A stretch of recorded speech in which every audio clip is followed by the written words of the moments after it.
Russell got the chance that we all want to prove that he's better. So I think like a lot of people are living vicariously through him, cheering for him, wanting him to keep on doing good because Sean Payton ain't got jack to say now.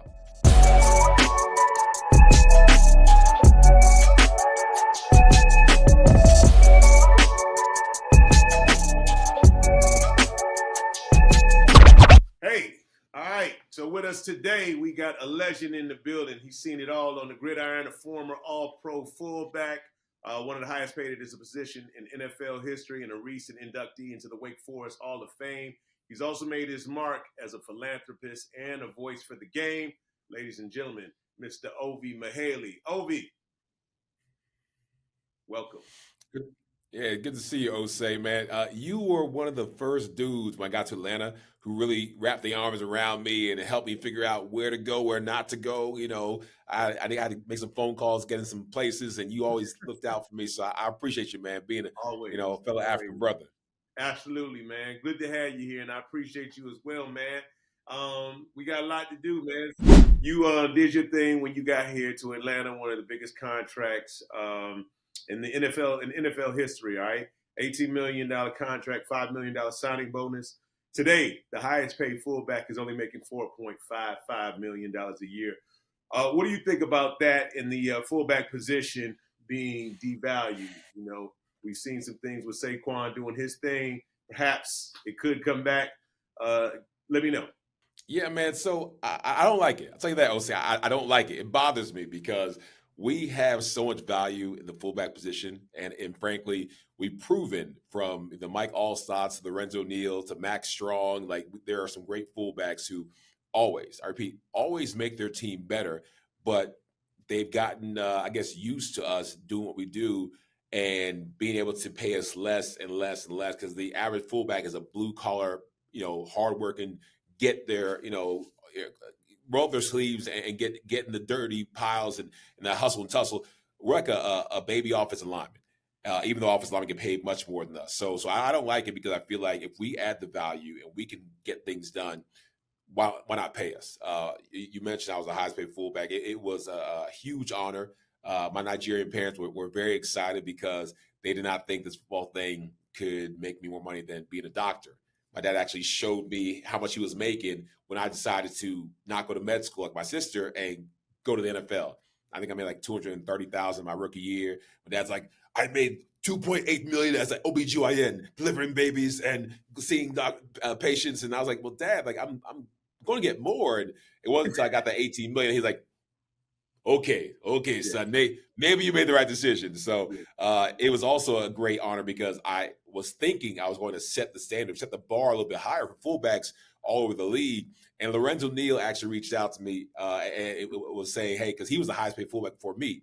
And so I think he was making 1.5 a year. And I doubled that. Granted, I was a little bit younger and I think I had better hands. But still, he was like, yo, man, this is for all fullbacks. And I felt every fullback I saw dap me up, congratulations. They was all excited, but for whatever reason, they didn't keep on going up, man. They slowly, like I think like second highest paid fullback like a year or two ago, I checked it, was making what I made in 2007, which is crazy. So man, from the fullbacks to the running backs, they don't give us enough love. So you mentioned Saquon Barkley had to leave teams and go to a team in the same division to show people how much he's worth. Derrick Henry's out there crushing it. So many great tailbacks, and I think maybe that's part of the problem. There are so many great tailbacks. So they're thinking we can get, somebody from college and these young guys and unknown names, and they can still do good. But there's still guys who are at a different level, an upper echelon, like the Saquons, to where you got to pay them because they're worth it. Yeah. What do you think during that era made the fullback position what it was, man? And what do you think about today's game, like in terms of, what is it missing? What could make that a little bit better? Do you encourage guys that you see that have the structure? Do you say, hey, man, maybe you need to really try, maybe you need to switch positions and try your hand at this because you might have a better shot? That's a great point. It's a lot of fullbacks don't choose to be fullback. A lot of fullbacks are tailbacks who are a little big, like myself. I was all-state tailback. I won state player of the year in high school in South Carolina. And I was a great tailback, but I was like a Brandon Jacobs. Y'all remember that big old tailback for the Giants. I was like Eddie George. I ran stand up tall. And I got to college, they wanted these quick, nifty, shifty, like, darting type, agile tailbacks. And I was like a one step and go. And they're like, we don't want that. So you can either be our fifth string tailback or you can be our starting fullback. And I had a redshirt year, and I had that dog in me, man. I wanted to win. I didn't like blocking. I didn't block in high school. But again, I had that dog in me to where I was going to, run through anybody that was going to get me a chance to keep my scholarship and get some playing time. I wanted to play football. And so that meant changing positions. Like, they even tried me at linebacker because, again, fifth string tailback, I got to find a spot for me. And Coach Caldwell, thank you, Coach Caldwell, believed in me as an athlete. He said, we'll bring you in as a tailback. Not sure if that's where you're going to stay. I said, Coach, whatever you need me to do, I'll do. Wherever I can add value to the team, I'll do it. And that's why he said, all right, you got a scholarship.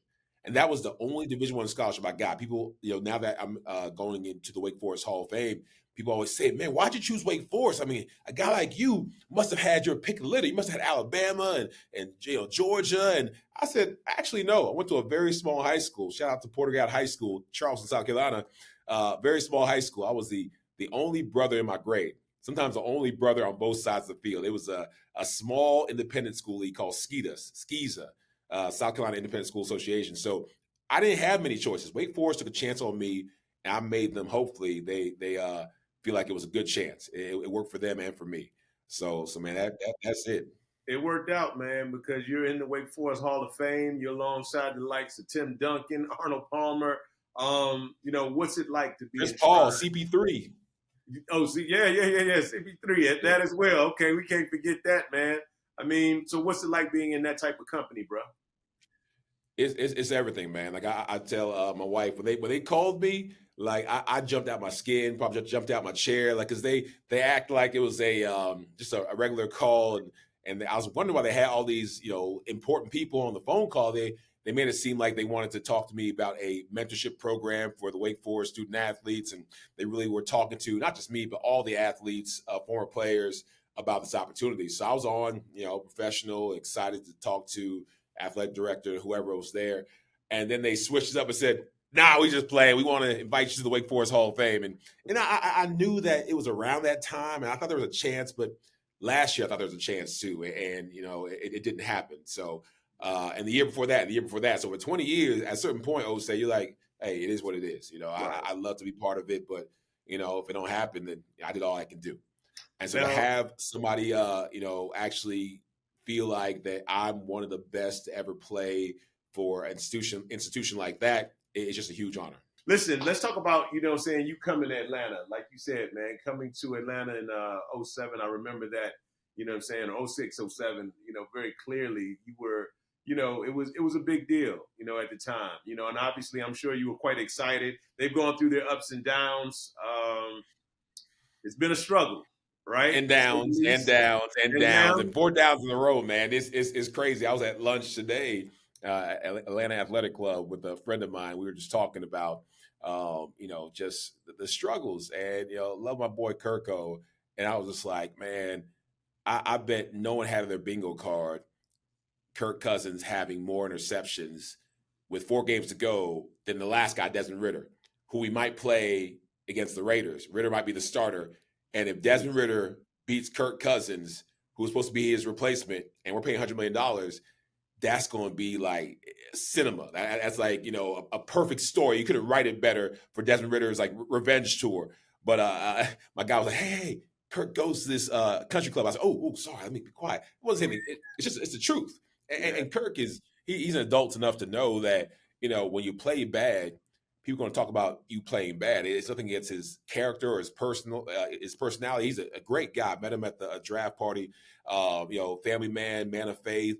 A genuine, authentic dude. But he's been stinking it up. If you ask him, he'll tell you like he's been stinking it up. And the quarterback's one of the few positions that can actually win and lose games on their own. And Kirk he'll say it, has lost us some games, which is very unfortunate because he was a 6-3 quarterback. We were riding high, man. We was on top of the world. I was talking trash. I was saying that we're going to the Super Bowl. They said, what? Oh, I said, yeah, you heard me. We're going to the Super Bowl. We got Jesse Bates, fellow Wake Forest Demon Deacon, an all-pro player. We brought in Justin Simmons from Denver. We got Matthew Judon. At the time, I thought he was going to get more sacks than he's had. He's starting to come back on. I was like, well, we got Kyle Pitts and Drake London, Bijan Robinson, and an offensive line. We have Algier had 1,000 yards before Bijan. Now Bijan's here going to the second year. I said, we're going to blow it out the water. Grady Jarrett. I was talking mad trash, and we was doing that. We was beating teams. We swept the Saints. We were winning the division, beat the Panthers.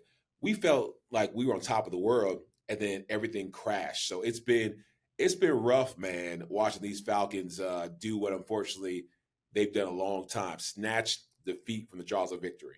Yeah, no question, man. And speaking of quarterbacks, clearly Russell Wilson, right? He's had a resurgence going from Denver to the Steelers. What do you think about that? He gave Mike Tomlin a whole lot of praise. He was really complimentary of him. But, do you think that people owe him an apology for writing him off? It looks like, what I'm saying, they could do something that no one expected. What are your thoughts on that?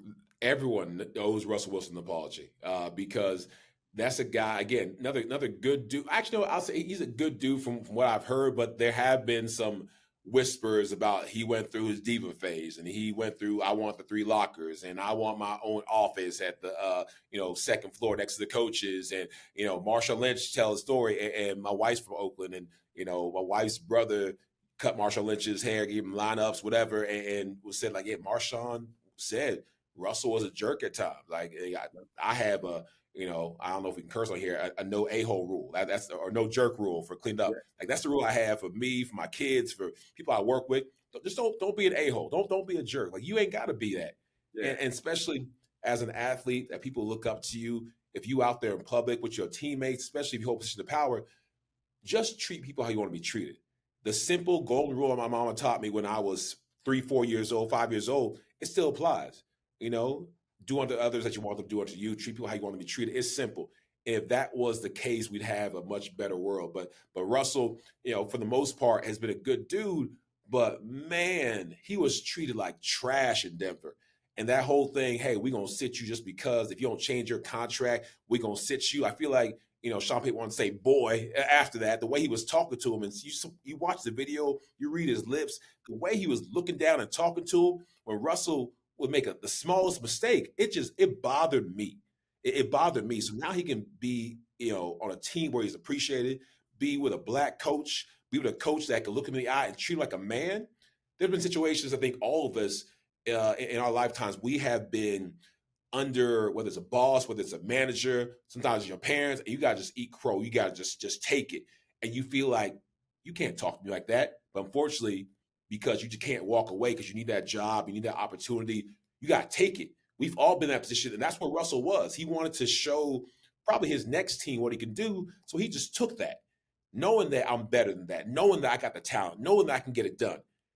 Not everyone gets an opportunity like he gets to actually prove it. They just say, I'm better than that, I'm worth more than that. So Russell got the chance that we all want to prove that he's better. So I think like a lot of people are living vicariously through him, cheering for him, wanting him to keep on doing good because Sean Payton ain't got jack to say now. When the Falcons cut me in 2012, it was a cap casualty. I was the highest paid fullback. But again, I was also the best fullback in the league. I was coming off my second all-pro year. Like, hands down, I'm it. Ain't no fullback better than me. I had an injury against the Detroit Lions. And they were just like, you know what? We're going to let you go because you $3 million a year. This rookie, Brady Ewing, is $300,000 a year.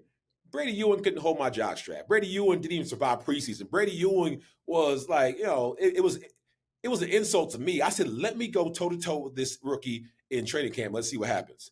They didn't want me to let me compete. They didn't even let me compete because they knew I would destroy the same linebackers I always destroy, and he would get knocked off like ping pong balls. But anyways, what I wanted was what Russell Wilson got. I wanted a chance to show the Falcons that, hey, I still got it. Hey, I'm still good enough. Hey, some of these Hall of Fame linebackers that are going into with the gold jackets, ask them about Ovie Mughelli. They'll say one of the hardest hitting fullbacks out there. They'll say one of the guys who gave me the most trouble. So I didn't get that chance. Russell did. Happy for him. Yeah. You think that for yourself, man, going through that time, Ovie, was that just very humbling, even knowing the politics? Because a lot of people forget about the politics that take place behind the scenes, man. It was humbling. I knew it was coming. Like, Mm. luckily for me, I had a great support system. Again, I didn't come from a story where my parents, or a single parent family, or didn't have a dad in my life, didn't have family who were educated, couldn't support me or give me sound advice, didn't tell me to save my money. Like, I had like strong Nigerian parents who would not allow me to even take my whole salary. Half of my salary every time it hit my account went to savings and bonds and funds and straight investment and into some vehicles that I'm just now 44 able to touch. There's some stuff, portion of my salary in 2007 that I won't touch till I'm 45, which is next year. So like my parents were very smart about me. And so I was always thinking about my next deal. And because my dad didn't even think I'd last 1 year in the NFL. And he was like, I was surprised you lasted 4 or 5 years. When I got my Falcons deal, I'm like, thanks, Dad, I guess, for not believing in me. He's like, no, I just wanted you to always have your second act and know that football is what you do, it's not who you are. And it's crazy because a lot of athletes who get it say that. I was at the Hope Global Forums. John Hope Bryant does that great event every single year. And man, John Hope be doing it. It's he had the commissioner of the NFL, NBA, MLB, and NASCAR all in the same room talking about the future of sports. That's never happened.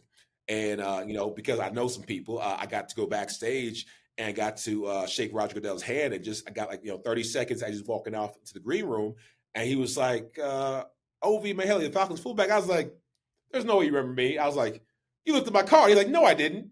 I was like, "He's like, maybe I did." I wanna switch gears, man, and talk about Shedeur Sanders, man, and Coach Prime. Obviously, you played with Prime. I guess he was there In 1 year Baltimore.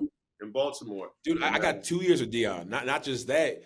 I got like 3 months straight of rehab with Deion because I tore my hamstring, he tore his hamstring, same time my second year. And I credit him to a big reason why I had the mental makeup to last 10 years in the NFL because mm, I got like just straight gold injected into my veins of stories and motivation. You hear Deion, you see what he does to his kids as a coach. I got that every single day, 2, 3 times a day, doing stem and ice, doing band work, doing ice tub, hot tub, cold tub, yeah, and man, it was. I still probably don't even realize how much of a treat, a treasure, how much of a blessing it was to get greatness in a captive audience of one almost every single day. yeah, So Prime was great, and not surprised. His sons are great too. yeah. I mean, I can only imagine what was one of the greatest jewels. I mean, since you all were both recovering at the same time, what kind of motivation? What would y'all talk about? Man, great question. Everything under the sun, but I remember a lot of it was about just it was that self motivation. It was that sense of self because Prime baby, he got that sense of self to where you can't tell him nothing. I wish somebody would tell Prime that he ain't Prime. I wish somebody would try to poke a hole in that vest of confidence he has. He is just, you know, he's wrapped up in unfallible confidence in not only who he is but whose he is. That was a time when and it was Prime and Ray Lewis. They weren't always very religious, but Prime now is very open about religion. So's Ray, and neither of them are perfect. Neither am I. But he was like, man, it was like the easiest, the best way to play is when you go on autopilot and you just relax and you confident not only in who you are but whose you are. Like you a son of God, man. He's like, how God gonna be able to create the earth and create our bodies and do all these things? Hey, you ain't gonna let God be God. You ain't gonna let him do for you what he's do.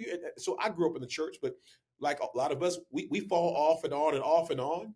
And it was my contract year in Baltimore where it was Prime that said, hey,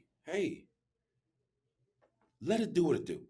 Just let it do it. I was like, It's it's simple, but it actually made me relax because I'm so uptight because your contract year it can make you or break you. It almost don't matter what you did the last 3 years. It matters what can you do for me lately? What have you done for me lately? So in actually the year that we were injured together, I had tore my hamstring so bad I was on IR. So when I was on injury reserve, luckily my agent did my contract to where I didn't because most guys the average contract you get hurt you get half your pay. I still got my full pay, but they were ready to get me up out of there. I was gaining weight. I was a little bit depressed. I was the third string fullback, meaning that teams don't even keep one fullback. And in 2003, I'm sorry, 2004, I was the third string fullback. It was Alan Ricard, it was Harold Morrow, and there was me. So the only way I survived was that I was a special teams assassin. Like I back when they had the wedges, I'd go up and blow the wedge. They called me the Nigerian Nightmare 2.0. Like I was a banshee, Shaka Zulu running down there, beating my chest. Like I was scary. I was scared of myself, man. But I also wanted to make the team. I didn't want to mess up the opportunity, so I would do anything and everything. But you know, at the time, I gained like 20 pounds. I was like 270. I was out of shape. I was trying to because I couldn't work out. My hamstring was messed up, and they were talking about me going to NFL Europe.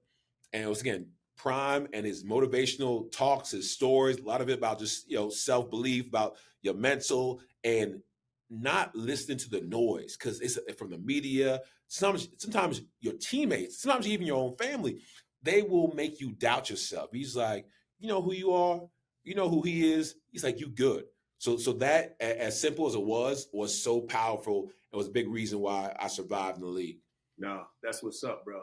Channeling that Christian Okoye energy, man, is Got to my massive. Yeah. guy, The original my guy. Nigerian Nightmare.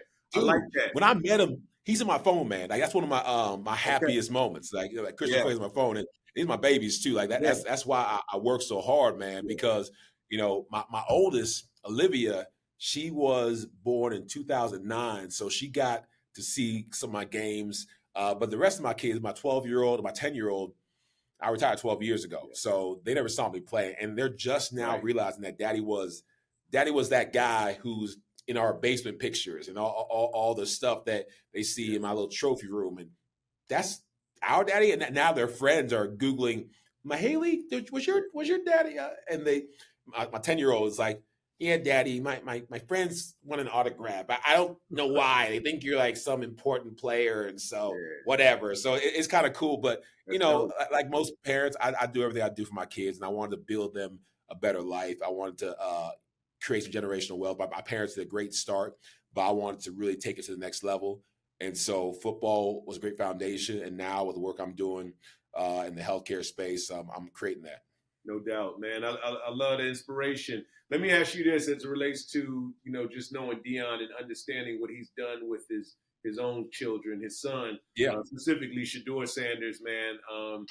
It looks like he's going to be, one of those guys. He's one of those ones. He just won the Johnny Unitas Award. If the Raiders draft him, do you think Oof. that Deion, do you think that although he says he's not going to go to the next level, he wants to stay with the youngins. Do you, knowing him, having had some of those conversations, Ovie, do you see him actually saying, nah, I think I might need to go on there and go to the NFL just because of his children? It has to be the right decision. I mean, the right situation. And what Deion needs is what they gave him in Colorado, which is some control. And he doesn't have all the control, but he has a lot of control. I don't think he'd be able to go anywhere else and get the type of control he had in Colorado. And because they were so bad. And usually teams that are picking top of the NFL aren't doing so good. Oakland is an interesting situation because I don't know if, you know, I don't know if Deion would feel right kicking out a black coach, because that coach, everyone was excited, former player, forgetting his name now, Antonio Pierce, yeah. And I played against Antonio Pierce, like hell of a linebacker. I don't know how you feel about kicking that guy out of position, but if he's gonna get fired anyway, which they might just do if Deion says, "Come on down," he might do it, but it'd be how much control do I have? Because don't set me up for failure where I can't buy the groceries, but I gotta cook the meal. I can't pick the players, but yet you're gonna stick me in a lose-lose situation. A lot of coaches, have been put in that situation to where they, you know, they can't win games when the defense is this bad or they're lacking talent in this area or they have no offensive line. And, we already seen what Shedeur can do, which is still more than most with no offensive line. But if the O-line ain't there, why are you going to draft my son, put me as a coach, and then wonder why I'm not winning games? So I would love for him to stay a couple more years in Colorado till the exact perfect opportunity comes. But with his love for his kids, which he's very, honest about, he'll do anything for them. So if the right opportunity comes for him to win and not just do a one and done, because leaving Colorado, you can't go back if the NFL doesn't work out in a year. In Colorado, he can build a dynasty, but it's different when your babies ain't there. No, exactly. Let me ask you this, Ovie. From your vantage point, what do you think Shedeur brings to the table as an NFL quarterback? What makes him special? Man, everything that you want out of an NFL quarterback, he's got it. That's why he won those awards and should win. He'd be up for the Heisman. Travis wasn't on the same team. Somebody who can, most important, because at this point, all these kids are freaks of nature. They all got, or most of them have, arm strength. Most of them have the ability to zip the ball. A lot of these quarterbacks now are dual threat, and he can, he's not Lamar Jackson, but he can run. He uses his legs, but decision making. That's what it is. It's decision making. I mean, get back to our quarterback, Kirk Cousins. I don't care how good you are. You throw 4 interceptions, you can have the best arm talent in the world, and you can have the best wheels in the world, but it doesn't mean anything if you create turnovers. So he's been really good about decision making. He has all the confidence in the world. He's been great at bouncing back when he doesn't make mistakes, and he's somebody who knows how to find the receivers. He spreads the ball around. He doesn't have like, okay, I got one receiver, I'm going to zero in on him every single time. No, he spreads the ball around, gets to the guys you haven't heard of, gets to the guys who need to get the ball, are able to read defenses. I mean, your daddy's Deion Sanders.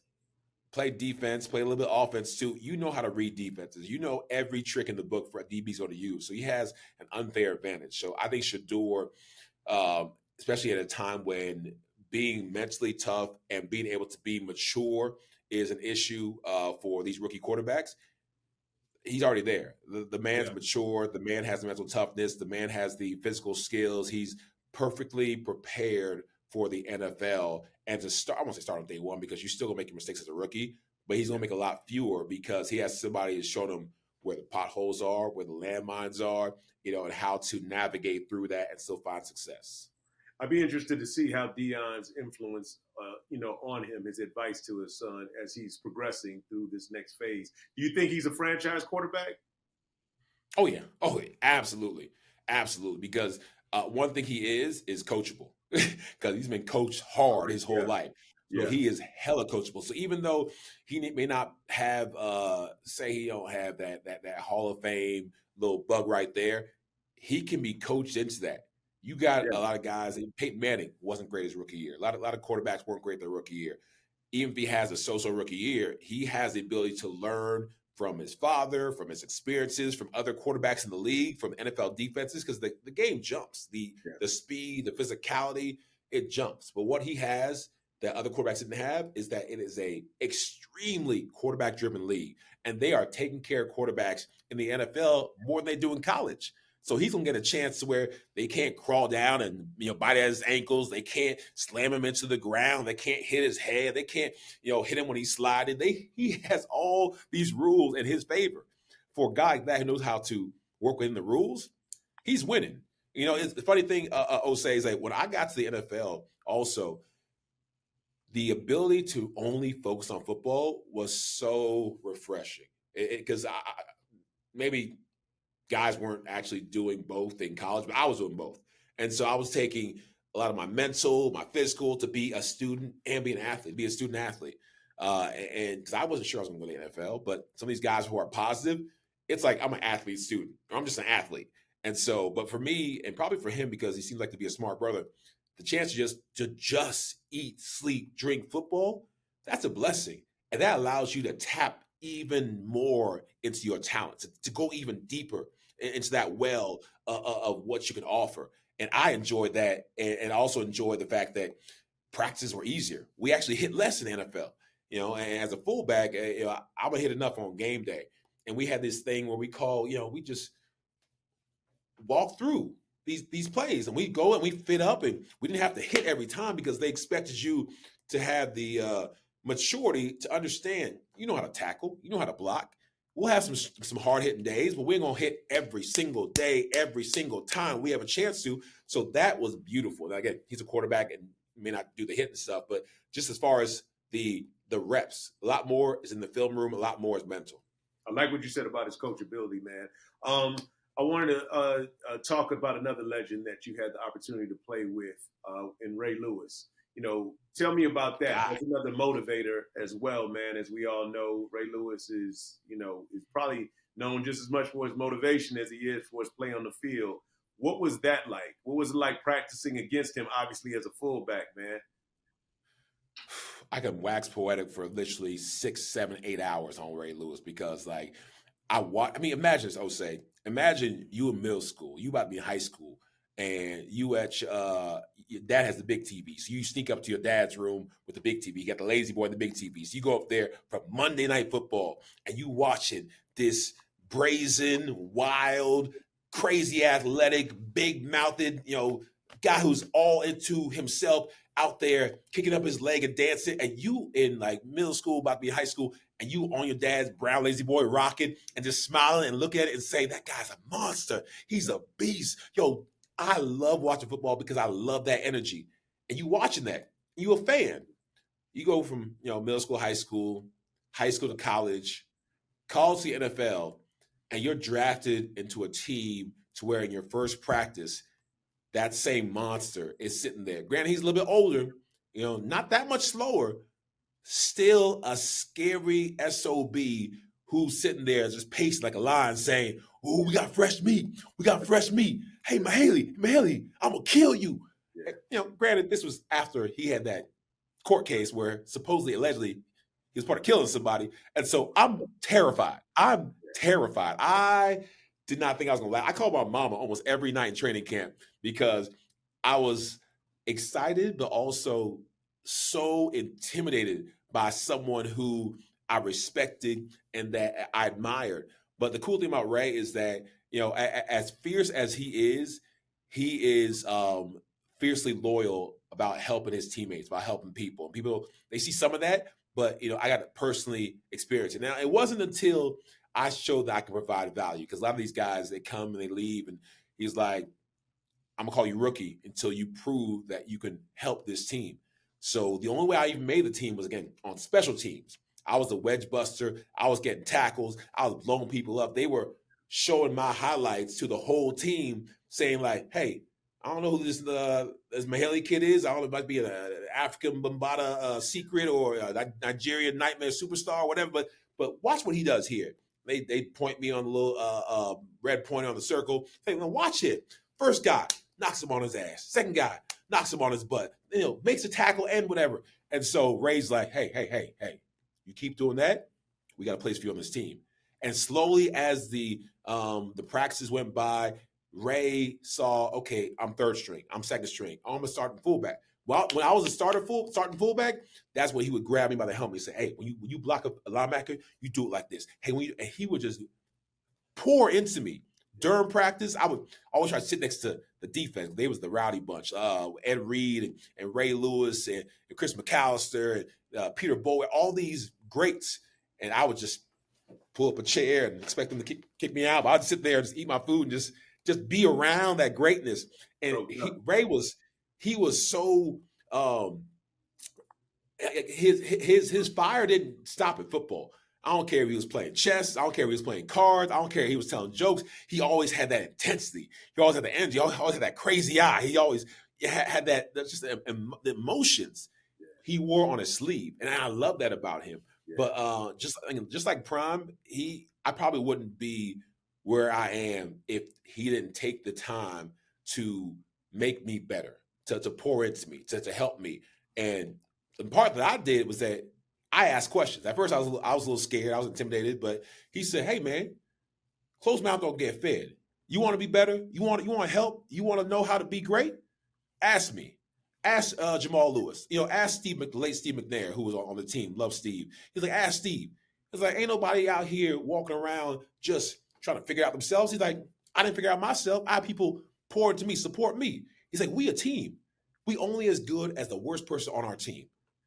And I was like, bet. Hey, you said it. So I'd be like, yo, how do I do my hands? How do I hold without getting caught? When I'm cutting somebody, do I hit at the thigh or the knee? When I do this and that? When linebackers are blitzing, how do I know? He gave me all the tips about stances, leaning forward, safeties moving, all that stuff. Corner cats, linebackers in the A-gap, the twists, the stunts, it was like a master class in how to play fullback. And if I could do that against one of the best linebackers, not the best linebacker to ever play, game day was easy, man. Yeah. I'm practicing twice a day against a Hall of Famer. Yeah. So when it came to game day, I'm like, this is easy. Man, Ovie, you played with some legendary people. I know we're on a bit of a time crunch, man, but I got to ask you, Michael Vick and Steve McNair, legendary quarterbacks, you know what I mean? What was that like, you know what I'm saying, playing with guys like that as well? It was great, man. And what I hate about Vic was that I came like a month or two before the dog stuff, so I got only 2 months with Mike. And the funny story is that Mike is the first left-handed quarterback I've ever caught footballs from. So my first couple of practices, catch drop. And what was so difficult about it? It's just the rotation of the ball, the feel, like your hand like adjusts when the ball's spinning one way, your hands adjust, they're used to it. When it's the other way, it's awkward. It's like throwing with your left hand. Like you can throw, but you can't really, if you're right-handed, you can't really throw with your left hand. So he also had a rocket. And my routes weren't 20, 30 yards on the field. I'm 5 yards, turn, Mike here. And he would just throw it so hard. I was like, yo, I'm right here. You ain't got to throw it. He's like, oh, my bad. Oh, I just, it's just how I throw. I was like, all right, well, I had to ask him to stay after practice just to run through routes, just a flat route. 5-yard route here. Every now and then I'll do out and up and stuff like that. But I'm like, yo, I need to learn how to catch these footballs or else he's going to get in on me or get on me. And Steve McNair, like he's the guy, that he's the reason I got my Falcons deal, because he was like, love Jamal Lewis. He can't catch as good as you can, Ovie. He's like, when both you guys go out, I'm throwing to you. You look for me every single time. And one of the coolest moments, I tell the story all the time, is that my very first touchdown in the National Football League was from Steve McNair. And it was when he went back to the Tennessee Titans and he was told he ain't good enough for Tennessee, came to Baltimore, and Ray had a great speech. Steve McNair had a great speech because we were down by 3 touchdowns at halftime. And about like, everybody, we got to do this for Steve. And so like one of the first plays in the third quarter, simple 5-yard route. And Steve was like, hey, turn your head around. Once you go, I'm throwing the ball to you. If Derek Mason, if Mark Clayton, if they're covered, coming to you. Came to me, broke 1 tackle, broke 2 tackles, outrun a DB that was coming from across the field, scored a touchdown, and Steve ran all the way down the field, grabbed a helmet. He's like, that's what I'm talking about, brother. We're going to do this. He's like, me and you. You started something. I'm going to finish it. We're going to win this game. Ended up scoring 3 touchdowns. Ray did what he said he's going to do at halftime. He's like, they ain't scoring another single point. No points. Steve, you scored 3 touchdowns. We win this game. I scored the first. We did the rest. We won it. I have this great picture of me and Steve. I posted online, but it meant a lot, especially now that he's gone. It means a lot to have a guy like that believe in you. Yeah, legendary battles with the Ravens and the Titans, man, especially Ray Lewis, Eddie George. Man, listen, I want to move to our Fair or Foul segment, man. So we've gotten into some of these big stories, but I want to ask you, Dallas Cowboys had a heartbreaking loss on Monday night, costly special teams errors. Michael Parsons leaves the game early out of frustration. Was it fair or foul for him to leave early? It's foul. You can't do that. You're supposed to be one of the leaders of the team. You can't throw a hissy fit and throw a tantrum. You're a grown man. Like, for a grown-ass man to act like a child, that's something's off with that. And for Michael Parsons, he has his own podcast. He's a media guy. He knows that you got to face the music. So for him to do that with all the stuff he talks is hella foul. Okay. No doubt. Give me your thoughts on NFL head coaches this season. We've had quite a few, been fired so far. What are your thoughts on coaches being fired mid-season? Verify. Um, I hate it because a lot of these coaches don't have the ability to affect the game in ways that is causing them to be fired. Like your quarterback throws 3, 4 interceptions. You didn't draw it up like that. That's why I never went into coaching after I retired, because I'd be damned if I'm moving all across the league in college or the NFL when I'm coaching my ass off, but these guys ain't doing what I'm supposed to do.